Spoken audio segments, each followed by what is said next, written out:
acontece? Você com certeza conhece uma mulher que já foi vítima de violência. Só no ano passado, ao menos 8 mulheres foram vítimas de violência doméstica a cada 24 horas.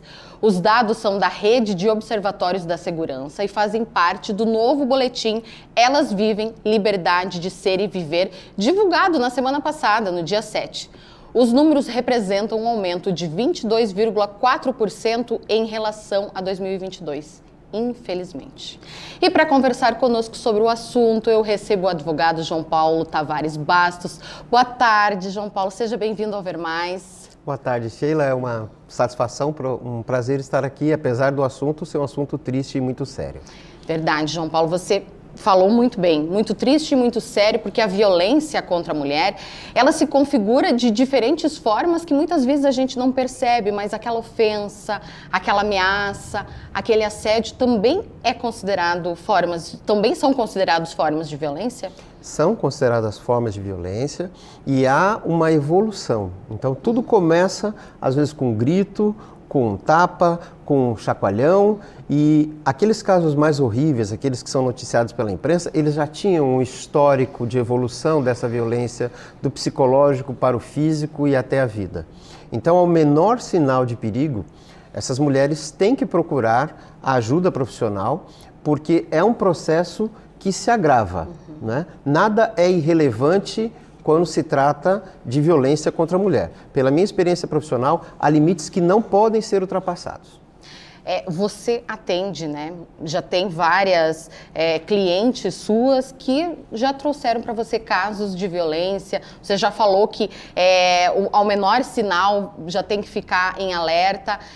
Mas você percebe, assim, que ainda existe uma resistência, apesar do ano, né? A gente já pensa, nossa, mas está todo mundo já sabendo das informações, mas você ainda acredita que existe uma resistência em ir para a delegacia, em pedir ajuda, em dizer que a mulher é vítima?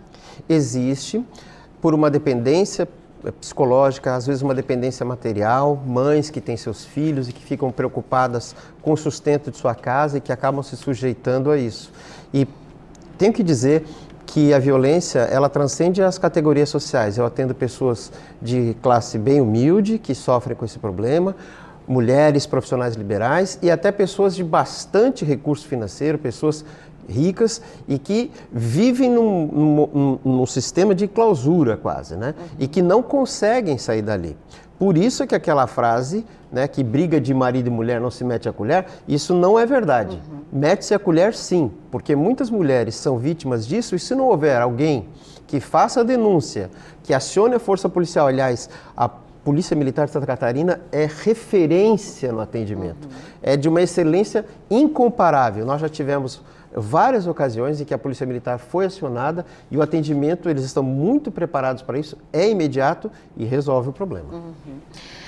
Segundo dados desse boletim que eu citei no início da nossa conversa, a cada 15 horas uma mulher morreu vítima de feminicídios. E também, como eu já citei, houve um crescimento dos registros, né? E a preocupação é de que forma, né? Você tem experiência na área, assim, o que poderia ser feito para frear esses crimes? Olha, algumas coisas, nós já evoluímos bastante, existem mecanismos, né, já de defesa da mulher, mas tem agora o exemplo do Daniel Alves, lá na Espanha, não é? Que é um exemplo muito interessante. Por que deu certo e por que ele foi responsabilizado? Porque a casa noturna onde aconteceu aquele acidente já tinha um procedimento, a polícia já tinha um procedimento para acolher aquela pessoa em situação de violência ou de risco. O que ela disse, a vítima do Daniel? Ela disse, olha, eles acreditaram em mim, eles me ouviram.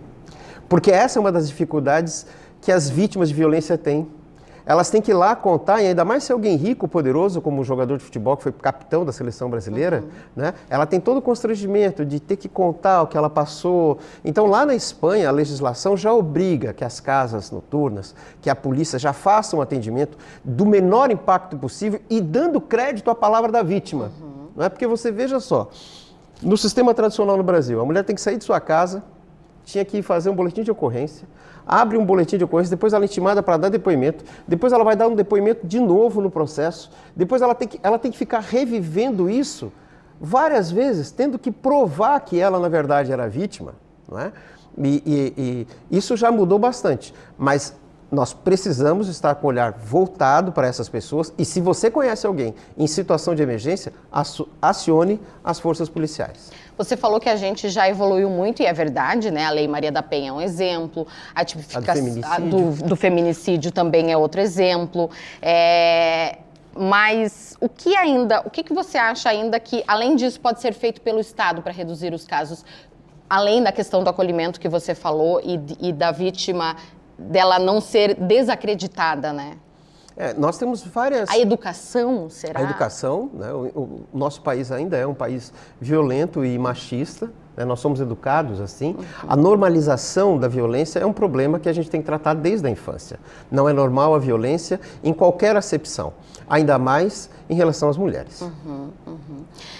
Você também falou, né, da história de que a gente conhecia, e isso era do tempo da minha avó, que em briga de marido e mulher ninguém mete a colher, mas hoje em dia também muitas mulheres já foram salvas porque um familiar denunciou, porque um vizinho denunciou, e de vencer, né, também, João Paulo, e que ela possa ter o atendimento para depois conseguir sustentar que ela foi agredida, que ela foi vítima e não voltar para o agressor, como infelizmente a gente percebe que acontece, né? Aqui em Itajaí nós temos uma rede de proteção a mulheres, né? Nós temos uma vara especializada na justiça, temos uma delegacia especializada, nós temos uma comissão de advogadas que trabalha de forma graciosa, gratuita, para o atendimento. Nós temos a Casa das Anas e me parece que até a Associação Madre Teresa tinha também um braço de acolhimento que em algumas circunstâncias estava acolhendo, porque você veja, ainda mais aquelas que são mães, não é? Tá, eu vou denunciar o meu marido e meus filhos vão viver do quê? Não é? Mas isso a justiça também tem como dar conta. Porque esse machão e violento, quando ele está respondendo um processo de alimentos, de separação de corpos, diante de uma autoridade policial, ele não se comporta como o monstro que ele é em casa. Não é? Ele é covarde. Portanto, à luz do dia, ele não age assim. Mas esses fatos têm que ser levados a conhecimento, essas pessoas têm que ser acolhidas e nós devemos estar despertos para isso. Eu já tive adolescentes que começaram com um roxo no braço, não é?